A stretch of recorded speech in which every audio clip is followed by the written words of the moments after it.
Obviously, I know not all of the grades in my thumbnail were technically failing grades, but to me, it felt like it. I grew up in gifted programs my entire life. I was taking honors and AP classes, and I thrived off of academic validation. I was not used to failing, and quite frankly, failure was never an option for me. But a few things added up that caused me to suddenly have a really hard time in school. And that had never happened before. When I got to college, I really struggled. I had to drop several classes just so I didn't fail, and just barely squeaked by in some of my classes. But I have since turned this around. Now, I tend to make pretty good grades, and I have really worked hard to research and learn what works well for my brain. So I had to learn this the hard way, but I'm going to tell all of you my best tips and tricks so that you do not have to. My name is Lauren Huff. I am a senior majoring in psychology. I also have a minor in piano. I am really interested in giftedness, and I just applied to graduate programs in gifted psychology, which is really exciting but also nerve-wracking. I was also just diagnosed with ADHD, so I've been kind of figuring out what all of that means for myself. And this channel is just a way for me to document my journey as I figure out all of these things, and it gives me a way to share what I learned with all of you. Like I said, a lot of things did contribute to my downfall. I was going through some things personally around my senior year of high school, freshman year of college, so my mental health was already not in a great starting point. So that did make it harder for me to take care of myself, and it definitely didn't do me any favors in terms of my grades. This was also at a point when my ADHD was getting really bad, and again, I was used to being the smart kid in class, but being smart was not enough to compensate for what I was dealing with. I didn't know it was ADHD at the time, so I really had no clue what to do to help myself. I had no idea how to study, and truthfully was not very resilient, so I had not great mental health starting out.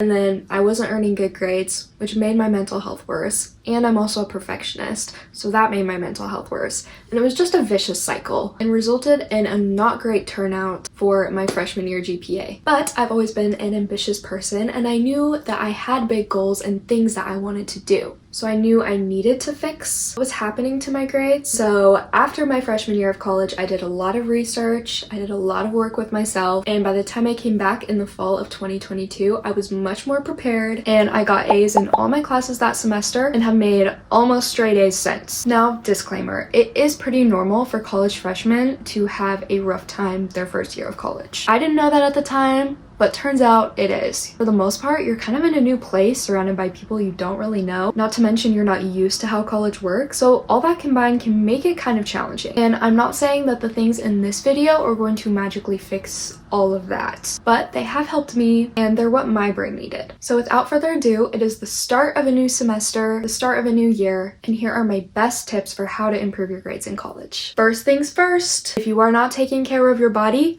you are not taking care of your mind. Your mind and body are not isolated, and I know I'm gonna sound like somebody's mom, but it's the truth. How you treat your body will have a direct impact on how your mind is able to function. When I wasn't eating enough and not getting enough sleep and not getting enough sunshine, my grades were at their worst. But a big part of what has helped me is making sure that I eat a balanced 3 meals a day and get enough protein. This was hard at first because I'm not always the best at noticing or remembering when my body is hungry, but setting reminders, doing some meal prep, and just making sure you have easy, convenient snacks on hand truly can make a world of difference in how your body feels. You will feel so much more energetic, your brain will feel more alert and able to focus, and that is absolutely step one to improving your grades. It is also super important to drink enough water, and it is important to get enough sleep. I used to stay up really late, that's what my body just naturally wanted to do, and especially during COVID, I had the worst sleep schedule. Like, I was going to bed at 4 a.m. every single night, and it was awful for my body. And when it came time for me to go to college and wake up for all my classes and school started back up in person again, I had such a hard time getting out of bed, and I felt like I was just tired all of the time. And that is not a fun feeling. And while I'm definitely still not perfect, I definitely am a lot better at prioritizing my sleep. So figure out what time you need to wake up, and then make sure you're going to bed at least somewhere in between 6 to 8 hours before that time. I started doing this a few years ago, and I have never looked back. Now, part of this process is using good sleep hygiene, so try to limit your screen time use before bed. Personally, I like to sleep with my phone plugged in across the room where I cannot just grab it right before I go to sleep or first thing in the morning. But then, of course, this begs the question, how do I get up in the morning? Because I am a pretty heavy sleeper and it's hard to wake yourself up. I like to use a physical alarm clock. Personally, I use the Hatch. I like it because it doubles as a sound machine at night, and then it wakes me up with the sunrise and it feels a lot more peaceful, but that is totally not a necessary thing. There are much more affordable options out there, so I definitely recommend looking into a physical alarm clock that you can keep on your nightstand, and it'll wake you up in the morning, and then you're not tempted to look at your phone first thing. You'll feel a lot more energized and ready for your day. I try to wake up and fall asleep around the same time every day, and I also keep a full glass of water on my nightstand. That way when I wake up in the morning, I have something that activates my body, gets my digestive system going, gets up my brain, and so that is a really great way to start the day. Now, after your body's all taken care of, there are definitely some more school and study related tips that have made a huge impact for me. Now, the first thing I recommend is staying on top of your planning. This can happen in a few different ways. For me, one of the best things I ever did for myself was establishing a solid study planner. For me, I like to use Notion. I created a functioning database where I can see all my assignments. So at the start of each semester, I will go through each and every syllabus for all of my classes. I will input due dates, have a color code that lets me tag which assignment the class is for. I can include notes or open up a subpage if I need to write in any details about the assignment that I might forget. And I like to keep it front and center because for me, if it is out of sight, it is out of mind. So I just have it right when I open my Notion, and everything is there where I can access it really easily. And then when I'm done, I just check it and it goes away, which is a really satisfying way for me to keep track of how much work I've done. And once you get to the end of the semester, it's like, okay, only 10 more assignments. I can totally do this. So that was a big game changer. Next, because I was diagnosed with ADHD, I started researching things. And this was something I included more recently in my school and study habits, but I like to block off every single hour of my workday. And this might sound tedious, but things can always change throughout the day. I'm not holding myself to a super rigid schedule. It does help for me at least, because if I don't know what is going to happen next, if I don't have a plan, my brain will latch on to the closest distraction and say, no, that's what we're doing. And so it's really hard then for me to make a bunch of decisions and figure out how to get my brain back on track and figure out what I should be focusing on instead. But if I've gone ahead at the start of my day or even the night before and planned everything out, and I know about how much time I have to do something, I like using a visual timer. You can do this on like your iPad or your phone,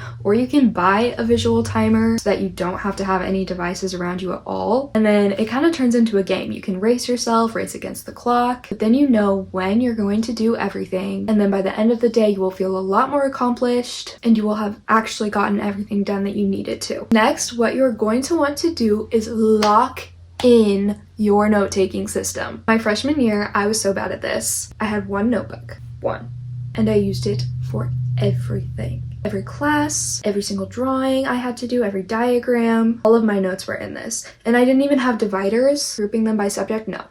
It was just like page to page, a different subject. Horrible idea. I don't know what I was thinking. But before I came back to school, before my sophomore year, I did a lot of research and I decided to finally make the investment. I bought an iPad. Back when I first got this, not very many people had them for school, but now I see them everywhere. And while it is definitely not a substitute for a laptop, this has absolutely changed the way that I study, take notes. It has fixed everything. Almost. Let me show you. Now, it is scientifically proven that handwriting your notes helps you to retain the information much better than if you were to type them. I mostly take notes using the app GoodNotes. I do love this app because it has let me color code things so much easier. I can do it much more quickly. I'm able to import images from the professor's slides. I can draw on them. As you can see here, it's a lot easier to make my own diagrams and label them how I need to, which is fantastic when I'm studying. You can see here I have all the different parts of the brain, and I even have them labeled and color coded. And I just doodled this in class. That was how easy my iPad makes everything. I also love that it has this lasso tool, because if I mess up on my spacing or I want to put something somewhere else or organize my notes a little bit better, I can just drag this around wherever I need it. I can even change the color, and that truly has made note-taking in class so much easier. And when I've had to do statistical calculations, I have as much space as I need, can make as many diagrams and charts as I need to, and this truly helps me a lot, just being able to have visual reminders of what everything is supposed to look like. I find that sometimes words all in a giant clump can get really jumbled together in my brain, And so being able to have pictures and diagrams and formulas all written out in one place has made studying so much easier. Now, I know not everybody is going to be able to just go out and buy an iPad, and that is totally okay. So I do want to make sure I am leaving all you guys with note-taking tips that don't require some expensive piece of technology. So number one, I do recommend that you use color coding. Use pens, highlighters, whatever you need to do, but this can help make things stand out in your notes. You can make different colors mean a certain thing, so maybe you have a color for definitions or formulas, and then your brain gets used to that, and so when you're trying to look for something, you know what you're looking for and it's easier to find it just because you've made it easier on yourself. Now, another thing I recommend when taking notes in class, do everything you can to understand how to apply the material. Don't just sit there and write off the slides word for word. Think about how you would use this in the real world. Write down specific examples that your professor has. Do little diagrams off to the side. If you're not sure or you have a question, raise your hand and ask. I know that sounds silly. I was sometimes scared to ask questions, especially in a big lecture hall, but it truly is so important. We're there to learn and your professor is there to teach you. So if you need help, that is not something to be embarrassed about, and you will walk away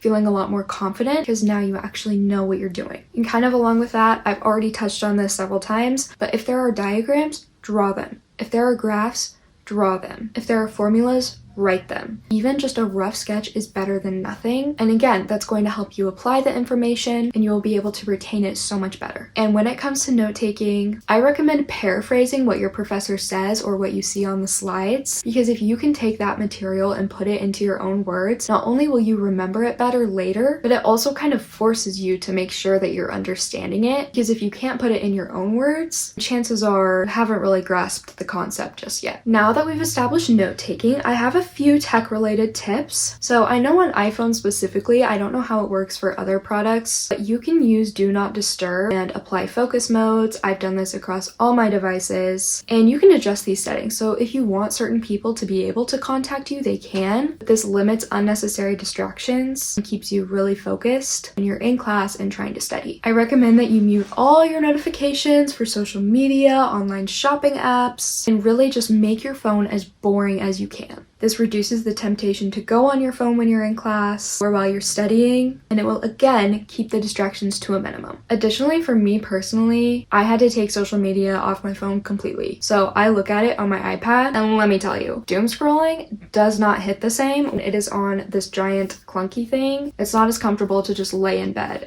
and like look at my iPad for hours.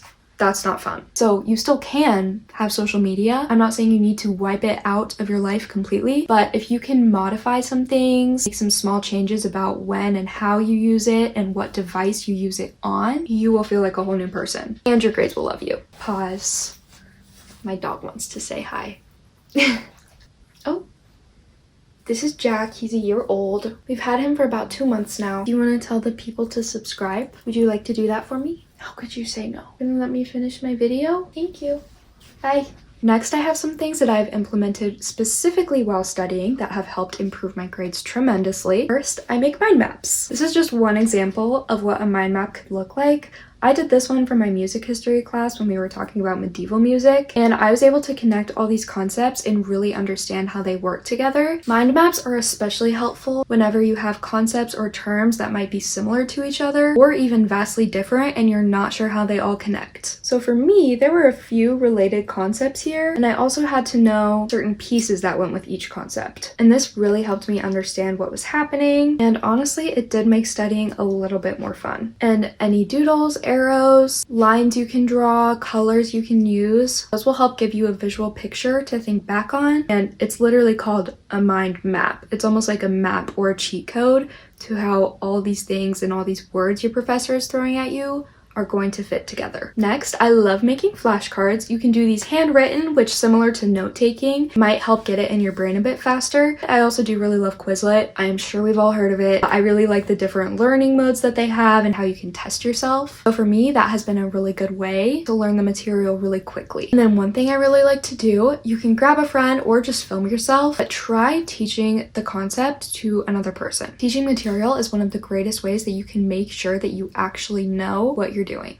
It forces you to pay attention to your notes, to your studying, to your professors, and it's a really good way for you to check yourself, because if the person you're teaching has questions and you're not able to answer those questions, then you know where you need to fill in the gaps in your learning. Or if you're not able to take a hard concept and kind of dumb it down for somebody else and make it easy for them to understand, then that means it's probably still a concept that is hard for you to understand. So the goal is to try to take it from really hard, something really easy, to where somebody who's not even into the subject or in that field can understand what you're talking about. Then I have a few helpful miscellaneous items. Number one, your professors are real people. I was scared to let my professors know what was going on in my personal life, especially my freshman year, and you don't want to bombard them with every little thing. But if there's a reason you can't turn an assignment in on time, or you have an emergency come up, they want to hear about those things, and most of the time they are generally pretty understanding when these things do occur. So make sure you're communicating with them, and if you are struggling in the class, let them know. Most of them will be happy to work with you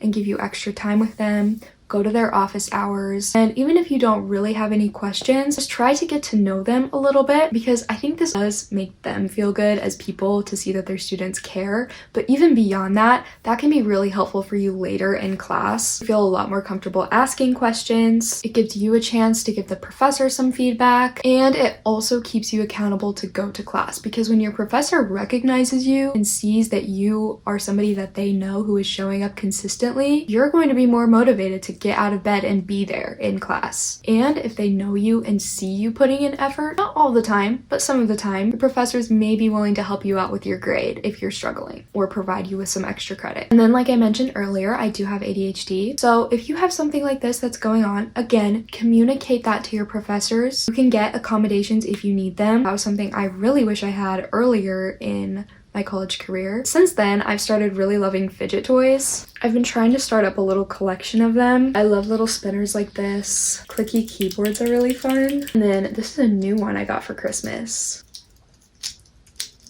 You can twist it and fold it all these different ways and make different shapes out of it, and it spins. I'll link all of that in my description if you're interested. That has given my hands something to do and keeps me busy, and I find I am a lot more focused in class. I also love different putties and squishy things. Anything that you can do that's quiet and will occupy you and help you focus, but not distract other people in the class. And then finally, I think it's important to keep everything in perspective. One bad grade, a test, or one class that you didn't do as well on, even several classes, because believe me, I had several where I was not happy with my grade. Now, I don't have the best GPA in the world. It is fine. It really is okay. There are other tests and projects to prove yourself, and it might be disappointing in the moment. Not only do your grades not define you as a person, that was a crazy concept when I first learned it, it's just a single grade. It's not going to be the end of your entire academic career, which I know is sometimes a struggle to let go of at first. Think about the big picture. Just like there's more to you as a person than a grade, there's more to your GPA than one failed assignment or even several classes where you don't do as well as you want. Thank you so much for being here. If you are interested in any of the products that I mentioned in this video, like my iPad or my alarm clock or even the fidget toys, all of those are going to be linked in the description for you. And comment down below, because I am so interested to know what solutions you have found to help you study. I'm always looking for more things